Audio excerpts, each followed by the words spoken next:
friends. Want to do a reading wrap up for February? Let's do it. So I am back from my vacation, my little tropical vacation, and I had grand plans to read all the things, mainly War and Peace. That did not happen because this was like my first real vacation in 4 years, at least 4 years since my oldest kid was born. So it took like 3 days just of doing like nothing, like absolutely nothing, to be in the headspace to read, whether that be audio, physical, whatever. I didn't even knit for the half the time because it was just unwinding.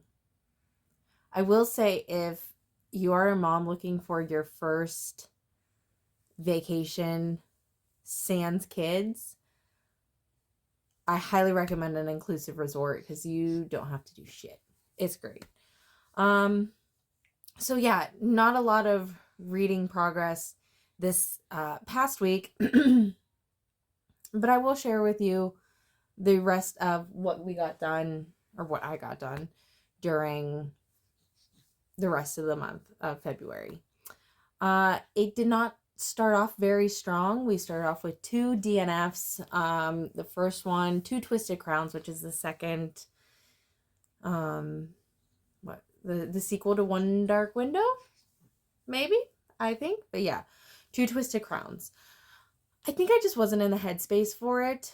And, you know, I'm not a super fantasy person, so I couldn't figure out what was going on. I don't think I was paying attention enough, so I DNF'd it. And I'm not going to say it was because it was bad plot or whatever, but I don't even know how far I got into it. I don't know anything about what happened. So yeah. DNF through no fault of its own is what I'm going to say. My other DNF, and this was back to back, Still Beating. It was not what I expected. I don't read blurbs or summaries 90% of the time because I find if I do that, I don't like any of the books. So I end up reading nothing if I read a blurb. So it was not what I was expecting. And I thought it was kind of like torture porn.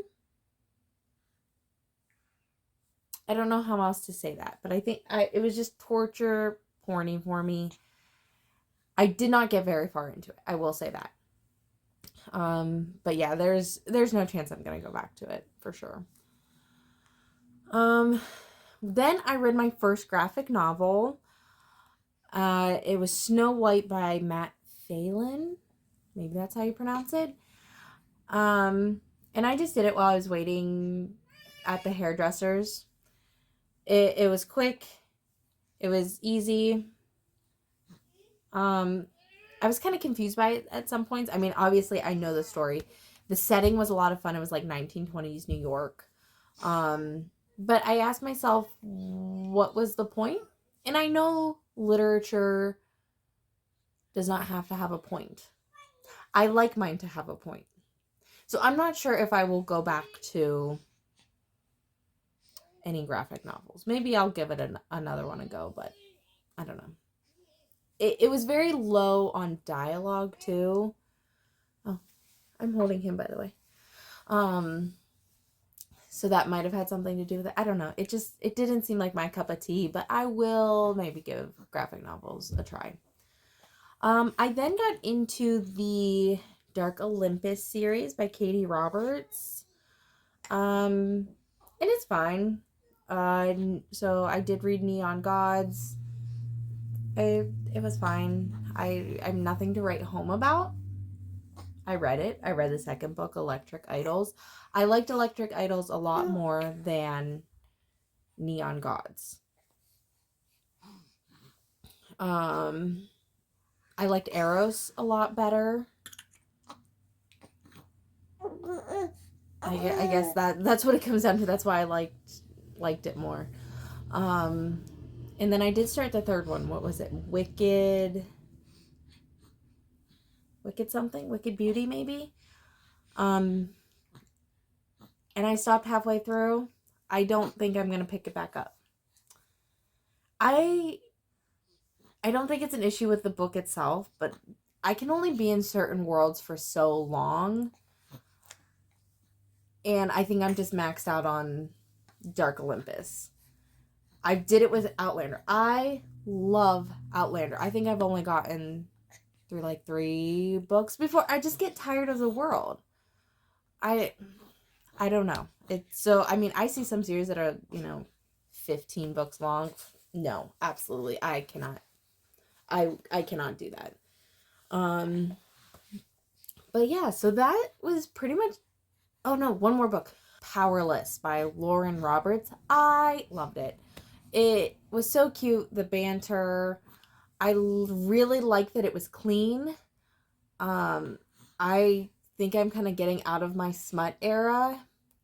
And I think part of that is because so many hyped novels, I think, are very reliant on smut right now.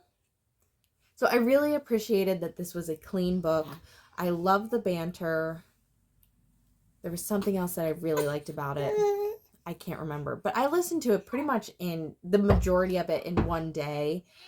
And that was Leap Day. So thank Leap Day, I got an extra book in for February. But I am really excited for the second book. And I listened to it. And I plan on getting a physical copy at some point to annotate. Because there was some really beautiful chunks, like quotes, that I want to memorize, and hopefully it impacts me the same way it did the second time. I just can't annotate audibly. I don't know. So what is March looking like? I have a lot of books I need to finish. The next one that I'm for sure going to finish, What Lies in the Woods. I only have like 2 more hours left on that. Just haven't picked it up. This book that I started, because sometimes you need a physical book. So it takes place in the Caribbean, which I was in the DR. Which, is that the Caribbean? Or is it? I don't know. It felt close to home when I started reading this. So I do want to try to finish this. It goes back to the library on the 22nd, so hopefully pretty soon I'll get it done. Oh, what I'm finishing. I haven't finished Lovely War. Did I mention that last month? I can't remember. But I started Lovely War. I'm halfway through. I really like it, so I want to finish it. So I think that's going to be next. Iron Flame, I think I'm going to have to restart it. I don't remember how far in I was, but I do want to restart it. And then I'll read the Foxglove King as like Fiction Addiction Book Club, I think, on Instagram. I'll try it. I don't care. So,